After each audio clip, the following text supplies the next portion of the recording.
I'm Dave Plow, and I'm joined by Dan Cohen, the Senior Director of PR and Social Media at Beam Suntory. Dan, how you doing?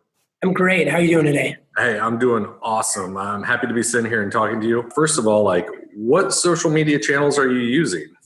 Sure. Well, we use a variety of social platforms for our many brands. We, of course, recognize that the consumer who we're targeting, as well as the influencers that we're talking to, are very, very active in social media. So that's certainly relevant with all consumer-facing brands. So across the board, our main focuses are on Facebook, Instagram, Twitter, YouTube. We also have presences on Snapchat and Pinterest when appropriate, but we try more now than ever. We're trying to kind of be tighter and more focused in exactly how we deploy our social strategy for our brand. I know various social medias require various goals and approaches. Can I just get a feel for what some of your goals are for a few of your main focuses?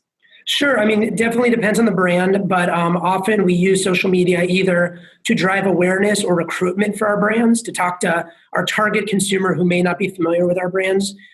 We also use it to drive equity for our marketing campaigns or partnerships.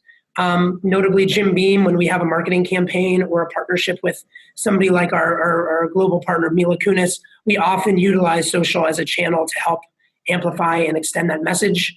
And we also look to drive loyalty and saliency for our brands, and that's through engagement, through dialogue with consumers, and chatting with gatekeepers and evangelists. Okay. Speaking of engagement, how are you going about generating the engagement? With the Facebook algorithm talk lately and everything else, engagement's become more and more important. What are you guys doing to make sure you get that? Sure. Well, we are definitely recognizing, especially now, the need to continue to evolve how we utilize social media. We've seen within our company, but even more broadly across the industry and the world, there's been an interesting evolution in the last number of years where, due to the algorithms and the way that social properties are able to be utilized, I feel like most brands have almost overcorrected in the sense of utilizing social media as an advertising channel. You have to pay to play to actually get seen. That's critical for social, but the other piece of this is the actual social interaction piece. And so it's finding that balance of having a true, one-on-one dialogue, talking with people, not just talking at them, and deploying programming that's not just about content, but about conversation. And so we try to find that perfect balance and mix. And we customize it based on the property. Facebook provides a much different environment than a Twitter or Instagram for that kind of conversation. How have you guys been approaching influencer marketing? And is that something that you find is helping you quite a bit? Absolutely. We do. We execute a range of influencer marketing approaches for our brands. Some of them on the high end are more celebrity driven. So Mila Kunis with Jim Beam. We've partnered with Bethany Frankel and Skinny Girl Cocktails for years. Right. We've also had partnerships with Justin Timberlake and 901 Tequila and a few other, big name celebrities. And on that level of the kind of macro influencer, there's certainly a lot of opportunity there. And utilizing Mila Kunis, for example, in our content drives immediate recognition and appeal, credibility among our target, drives immediate kind of reach. It doesn't require as much push, as much media investment to kind of really get the word out with our content. But we also do a lot with micro influencers, and that could be anyone from local, regional, hobbyists who are very into a certain passion or territory that we know our consumers involved with. That could be an artist, a stylist, a mixologist. It could be a hip hop artist. It could be anyone on a local level or much more kind of niche level that still has strong following, but it might be in the thousands, hundreds of thousands of followers versus the millions, which certainly the ROI changes when you're spending that much money on them. Since you are a company that handles a number of different brands, do you ever try to create interaction between the brands? It's a great question. We've done it. We have not focused heavily on this as some other brands and other categories do.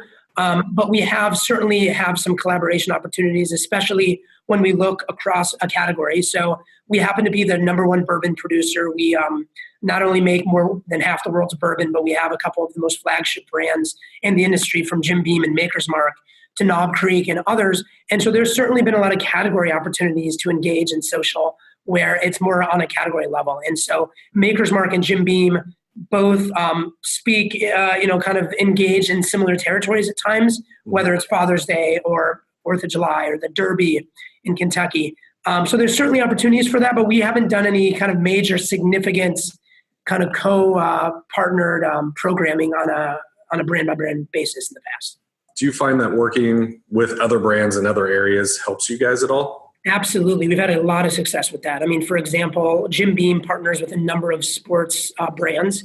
We are the official bourbon and actually the official distilled spirits company for the Cubs in Chicago, as well as we partnered with the New York Mets and a number of teams. And, collaborating on that level on a broad partnership does a number of things. First of all, in the social sphere, it provides such incredible value to reach another partner's followers and to kind of borrow equity from each other to find kind of a common ground in terms of shared values and positioning, and then doing interesting things, whether it's we share content and the Chicago Cubs Twitter handle retweets it or shares it, which of course reaches a mass volume of loyalists among the Cubs that hopefully can engage with our brand. We've done this with a variety of brands, whether it's consumer goods brands, fashion brands, any of that sort of thing. But yeah, there's a lot of value in that, borrowing equity and all of that. But I think the big key is we need to have shared values, shared history. There needs to be some natural thread. Otherwise, it looks like kind of just an also ran. Any brand writes a check to any brand, and then it's just some kind of random collaboration. We often focus on the natural opportunities that feel right for our fans and consumers. Is there anything you would like to add before we wrap this up? I would just say that, yeah, I think as the third largest spirits company in the world, we are making, we put a lot of focus in social media. I think as people look at PR and marketing, it's in general, it's all about storytelling and all about talking to the consumer, who really is the end user that's going to build our brand. And social media is so critical that I think it's a great time to be doing marketing and social because there's so much opportunity and it's a wide runway for us to kind of really excel and build our brands in that forum. So yeah, with everything moving like it is, there's always something expanding, always something you can add to, always something to look into. It's interesting times. Yep, exactly. So all right. Well, thank you for doing this for me. I appreciate it. And yeah, thanks. Sounds good. Thanks so much.